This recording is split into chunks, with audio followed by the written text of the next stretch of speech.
The winter of 2019 in Kalispell, Montana, descended not with a gentle snowfall, but with a brutal, suffocating grip.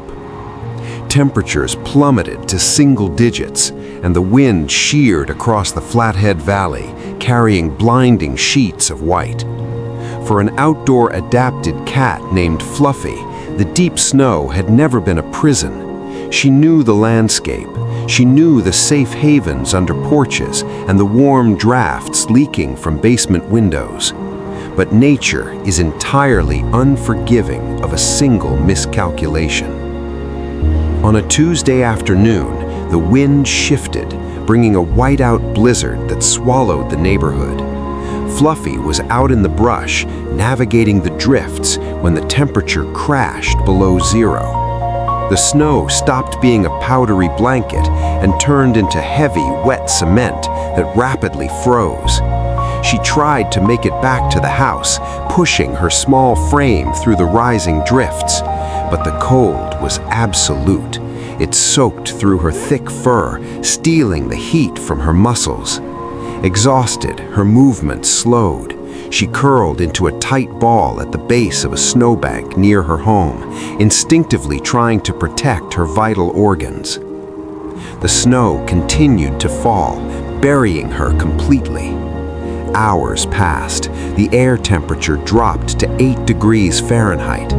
Under the snow, a terrifying biological shutdown began. As the cold sank into her bones, her heartbeat slowed to a crawl. Ice crystals formed in the moisture of her fur. Her whiskers froze solid. Her breathing slowed to a shallow, imperceptible rhythm.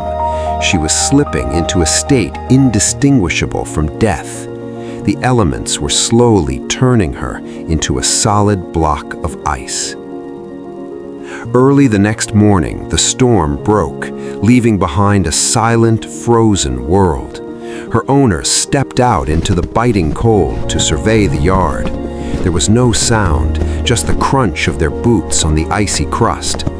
Then they saw a strange irregularity in a snowdrift near the house, a clump of fur barely visible against the glaring white.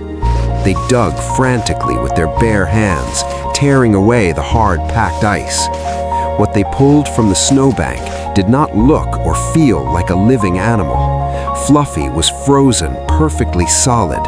Her eyes were glazed and open. Her body was completely rigid, her fur matted into thick, heavy chunks of dirty ice. There was no pulse they could feel. There was no breath frosting the frigid air. Panic set in. They wrapped the frozen block of fur in a blanket, threw her into the car, and drove blindly over the treacherous, ice-slicked roads toward the animal clinic of Kalispell. When they burst through the clinic doors, the receptionist gasped.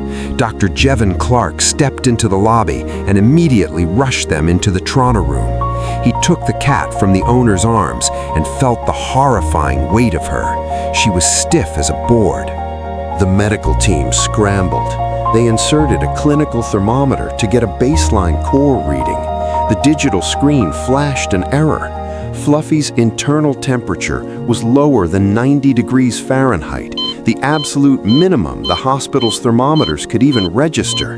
Clinically, she was gone, but Dr. Clark refused to call it. They couldn't just plunge her into hot water. The extreme thermal shock would shatter her frail heart. The thaw had to be agonizingly slow. The team surrounded the metal examination table, working in frantic, coordinated silence. They wrapped her in heavy, heated surgical blankets. They aimed specialized forced air heaters at her frozen chest. Dr. Clark gently ran warm water over the massive chunks of ice fused to her fur, watching the dirty water pool on the steel table. 2 hours passed. Her body remained entirely unresponsive. Her eyes stayed locked in that vacant, glassy stare. The ambient noise of the hair dryers and the beeping monitors filled the room, but the patient made no sound. The owner sat in the waiting room, staring at the floor, preparing for the worst. Inside the trauma room, a nurse placed her fingers against Fluffy's frozen throat, waiting for a miracle.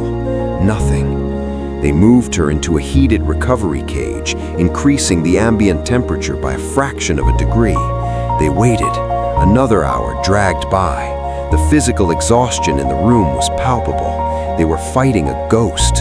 Then, at the 4-hour mark, a sharp, sudden sound pierced the hum of the heaters. It was a low, guttural growl. Dr. Clark spun around. Fluffy's rigid jaw was trembling. Her paw twitched against the metal grating of the heated cage.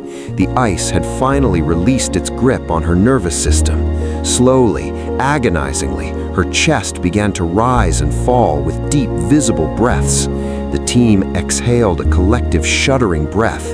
The impossible had happened. The ice block was breathing. By the next morning, the frostbite had been assessed and the damp fur was dry. Fluffy was standing in her kennel, demanding food with a sharp, clear meow, completely indifferent to the fact that she had crossed the threshold of death and come back. The winter of Montana had tried to claim her, burying her in a silent, freezing tomb. But beneath the ice, a tiny, stubborn spark had refused to go out. The cold was absolute, but the will to live was stronger.